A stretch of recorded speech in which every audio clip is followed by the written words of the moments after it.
अध्यात्म विज्ञान कोई धर्म या संप्रदाय नहीं है, ये स्पिरिचुअल साइंस है जो कुदरत के कानून पर आधारित है।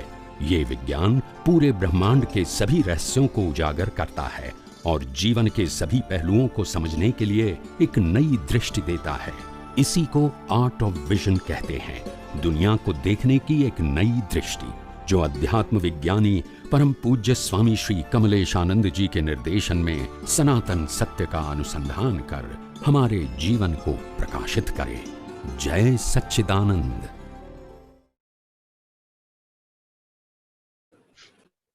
स्वामीजी, पर्युषण पर्व दरमियान कोटि कोटि वंदन।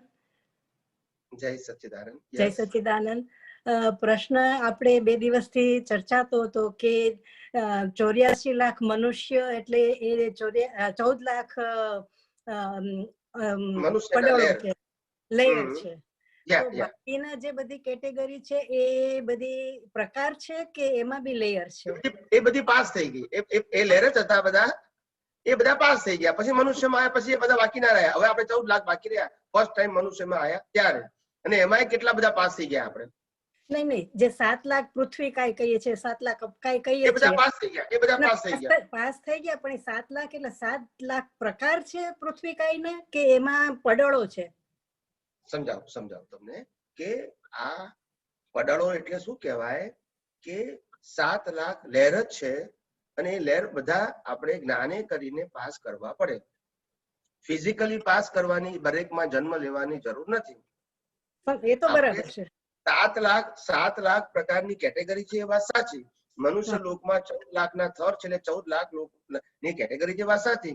પણ 14 લાખ પ્રકારના મનુષ્ય ભાવમાં જન્મ લેવો જરૂરી નથી. એક જ મનુષ્ય લાખો પ્રકારના લેયર પોતાના જ્ઞાન દર્શન કરીને પાસ કરી શકે છે. બરાબર. ફિઝિકલી જન્મ લેવો દરેક લેયરમાં જરૂરી નથી. એકેન્દ્રિયમાંય નથી, પંચેન્દ્રિયમાંય નથી, ને મનુષ્યમાંય નથી. ના, એ તો ક્લિયર જ છે સ્વામીજી, એ તો ક્લિયર જ છે. ખાલી પ્રશ્ન એ તો કે આપણે મનુષ્યમાં લેયર કહીએ છીએ કે 14 લાખ લેયર છે, બધામાં લેયર જ છે. એમાં પણ બીજે બધું જે કે 7 લાખ બધા લેયર જ છે, બધા લેયર છે. અચ્છા. અને જે આપણે 14 લાખ લેયર પાસ કરીએ ત્યારે પછી શું કેવળ જ્ઞાન આવે? 14 લાખ લેયર પાસ થાય એટલે કેવળ દર્શન આવે, પછી કેવળ જ્ઞાન તો રિઝલ્ટ. આ લેયર બધું રિલેટિવ સત્યમાં આવે. અચ્છા અચ્છા. રિલેટિવ સત્યનું ખલાસ થઈ ગયું એટલે કેવળ દર્શન, અને કેવળ જ્ઞાન પછી આત્માનો વિષય થઈ ગયો, પછી દર્શનનો વિષય ના આવ્યો. પણ તો આપણને અત્યારે શુદ્ધાત્મા પદમાં બેસાડ્યા એટલે એ છેલ્લા પદમાં બેસાડી દીધા 14 લાખ લેયર પછી ના? 14 લાખ લેયર શુદ્ધાત્મા પદ એ જુદી વસ્તુ છે, અને આપણું જે દર્શન છે એ જુદી વસ્તુ છે. દર્શનમાં લેયર હોય, શુદ્ધાત્મા પદમાં લેયર ના હોય, એ લેયર થી મુક્ત છે. આપણી જે દશા છે, પરિણતિ છે, અનુભવી છે, ડેવલપમેન્ટ છે, એમાં લેયર શબ્દ વપરાય. આત્માના સાથે ડાયરેક્ટ કન્સર્ન એને નથી. એ તમારી અજ્ઞાનતાના નાશ કરવાના બધા સ્ટેજીસ છે બધા. તો ખાલી શુદ્ધાત્મા સાથે આત્મા કેવળ જ્ઞાન સ્વરૂપ જ છે 24 અવર્સ, પણ એ ખાલી ખુલ્લો થતો નથી, એટલે એમાં કોઈ કરેક્શન કરવાનું નથી. પણ એટલે 14 લાખ લેયર પાસ કર્યા પછી જે અવસ્થા આવે એનું લક્ષ્ય ઈ શુદ્ધાત્મા ના. 14 લાખ લેયર પાસ થઈ જાય એટલે કેવળ દર્શન થઈ ગયું. એટલે આ જગત સંબંધી અજ્ઞાન અનુભવથી ખલાસ થઈ ગયું, ખાલી સમજણથી નહીં, અનુભવથી. એટલે હવે અજ્ઞાન અસ્તિત્વ રૂપે ના રહ્યું, ઉપયોગ રૂપે ના રહ્યું, જાગૃત રૂપે ના રહ્યું, માટે કેવળ દર્શન કર્યું. 7મા સ્ટેજે તમે ડેવલપ તો થઈ ગયા, પણ જો અનુભવ બાકી રહી ગયો. અને 11 પછી 12મા ગયા એટલે અનુભવ થઈ ગયો. હવે તમારે પાછું પડવાનું નહીં. હવે ફક્ત તમને કેવળ જ્ઞાનનું બીજ પડે, અને કેવળ જ્ઞાન તમને રિઝલ્ટમાં આવશે. બસ. કેવળ જ્ઞાન માટે ક્યારે પુરુષાર્થ હોતો નથી, કારણ કે આત્મા કેવળ જ્ઞાન સ્વરૂપ છે. પુરુષાર્થ હંમેશા કેવળ દર્શન સુધી જ હોય છે, કારણ કે આપણે અજ્ઞાનને જ્ઞાન માન્યું હતું માટે. રિલેટિવ સત્ય ને સનાતન સત્ય માન્યું હતું, એ આપણે કાઢવા માટે પુરુષાર્થ કરવાનો છે. આત્મા તો સનાતન સત્ય છે જ. આત્મા તો અનંત શક્તિ વાળો છે જ, અનંત જ્ઞાન વાળો છે જ. એને બનાવવાનું નથી. અહીંયા આગળ અજ્ઞાન કાઢવું છે માટે પુરુષાર્થ શબ્દ વપરાયો. કેવળ જ્ઞાનમાં પુરુષાર્થ શબ્દ એટલા માટે વપરાતો નથી, કારણ કે આત્મા કેવળ જ્ઞાન સ્વરૂપ છે. બનાવવાનો હોય તો પુરુષાર્થ શબ્દ બનાવવો પડે. બરાબર બરાબર બરાબર. ને આપણે જે શુદ્ધાત્મા પદ આપ્યું દાદાએ, એને અને એમ કે 14 લાખ લેયર પછીની અવસ્થા, એ બેનું કનેક્શન ખરું? ના, કોઈ લેવા દેવાની. આ 14 લાખ લેયર છે, દર્શન ના છે, અને આત્મા એ કેવળ જ્ઞાન સ્વરૂપ છે.